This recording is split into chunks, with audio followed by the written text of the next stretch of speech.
Ethan had always been curious, but ever since Mason vanished, his curiosity had shifted to a gnawing dread. At the far corner of the yard, beyond the sagging, weather-beaten fence, lay a patch of brambles everyone called Thorn Hollow. It was nothing more than a tangle of gnarled branches and spiky undergrowth, or so people said, but Ethan knew better. There was something wrong with it, something that made the air around it feel heavy, as if the ground itself was holding its breath. It wasn't just the way the thorn-laden branches twisted unnaturally, resembling skeletal hands clawing at the sky, nor was it the way they seemed to glisten, even when it hadn't rained. No, it was the way Thorn Hollow seemed to hum when the wind blew, a low, resonant sound that prickled at Ethan's ears. It was alive, or worse, it was waiting.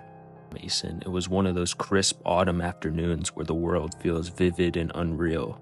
They'd been tossing a ball around the backyard, joking about school and swapping spooky stories. Mason had always been the fearless one, eager to explore the forbidden corners of the neighborhood.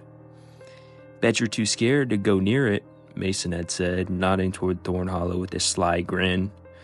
Ethan had laughed it off, but the truth was, he was scared. Something about that patch of thorns had always made his stomach turn. "Scared, just not stupid," he'd retorted. Mason didn't listen. He never did. A few minutes later, while Ethan's back was turned, Mason had gone quiet.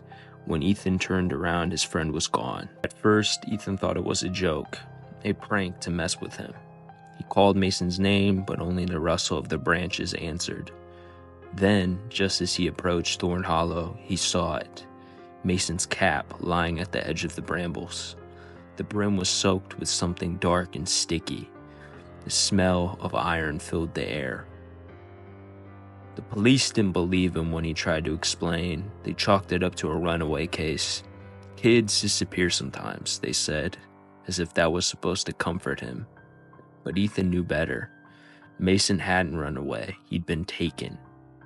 At night, Thorn Hollow was worse. Ethan would lie awake, staring at his window, convinced the shadows were shifting just beyond the glass. The rustling of the branches was different now, closer. It sounded like whispers, words he couldn't quite understand, words that clawed at his thoughts. One night, when the fear became unbearable, Ethan decided he had to see for himself. He grabbed his father's old flashlight and slipped out the back door. The air was bitterly cold, and the ground beneath his sneakers felt damp and soft, like it had rained, though he couldn't remember the last storm. As he approached Thorn Hollow, the hum grew louder, vibrating deep in his chest. The beam of the flashlight cut through the darkness, illuminating the dense tangle of thorns. They weren't just thorns, though. The branches writhed, curling inward like they were guarding something. "Yourself," Ethan whispered, his voice trembling. The wind stilled, the world went silent. For a moment he thought it had worked. But then, from within the bramble, something moved. A hand not human emerged, claw-like and impossibly long, its surface slick and black as if it coated in tar. The air thickened, choking Ethan as the thing twisted its way forward, dragging itself into the light.